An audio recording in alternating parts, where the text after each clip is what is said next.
মুজিবুমে team India ধারাশায়ী হওয়ার পরেই একাধিক কড়া পদক্ষেপ নিয়েছে ভারতীয় বোর্ড। ভারতীয় তারকাদের ঘরোয়া ক্রিকেটে অংশ নেওয়ার বিষয়টিও বাধ্যতামূলক বলে জানিয়ে দেওয়া হয়েছে। বোর্ডের নিদানের পর ঘরোয়া ক্রিকেটে নামার সিদ্ধান্ত নেন রোহিত, কিন্তু তাতেও সঙ্গী সেই ব্যর্থতায়। আসসালামু আলাইকুম, ওয়েলকাম মাই চ্যানেল।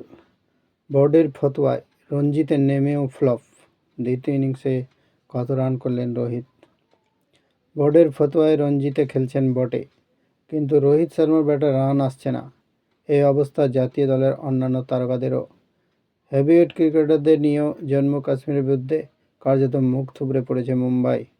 প্রথম ইনিংসের পর দ্বিতীয় ইনিংসেও ব্যাটিং ব্যর্থতার শিকার অজিঙ্কা রাহানের দল। রানের জন্য রীতিমতো হুতাশ করতে হচ্ছে ভারত অধিনায়ককে। আন্তর্জাতিক ক্রিকেট তো বটেই, ঘরোয়া ক্রিকেটে ফিরেও সেই হতাশায় সঙ্গী রোহিতের। 10 বছর পর রঞ্জি খেলতে নেমে কাশ্মীরের বিরুদ্ধে প্রথম ইনিংসে করলেন মাত্র 120 রানে গুটিয়ে যায় মুম্বাইয়ের ইনিংসও। দ্বিতীয় ইনিংসে আবারও ঘুরে দাঁড়ানোর সুযোগ ছিল রোহিত সহ গোটা মুম্বাইয়ের কাছে, কিন্তু সেই সুযোগও হেলায় হারান তারকাখচিত দল মুম্বাই। দ্বিতীয় ইনিংসে ওপেন করতে নেমে রোহিতের সংগ্রহ মাত্র 28 রান। তবে ঝড়ো মেজাজে ব্যাট করছিলেন ভারত অধিনায়ক রোহিত শর্মা। 35 বল খেলে তিনি 3টি ছক্কা 2টি বাউন্ডারি মারেন, কিন্তু 28 রানে আউট হয়ে যান তিনি। প্রথম ইনিংসের মতো উইকেট ছুড়ে দিয়ে আসেন মুম্বাইয়ের আরেক ওপেনার তেজস্বী জয়সওয়াল। প্রথম ইনিংসে 4 রান করেছিলেন। দ্বিতীয় ইনিংসে তারকা ক্রিকেটারের সংগ্রহ মাত্র 26। দুই ইনিংসে ব্যর্থ শ্রেয়স আইয়ার, শিবম দুবের মতো জাতীয় দলের তারকারাও। মধ্যাহ্নভোজের আগে 86 রানে 5 উইকেট খুইয়ে ধুঁকছে মুম্বাই।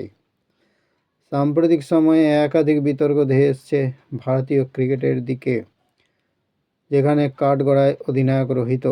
অস্ট্রেলিয়ার বর্ডার গাভাস্কার ট্রফিতে তার ব্যাট থেকে আসে মাত্র 31 রান। প্রশ্নের মুখে তার নেতৃত্ব।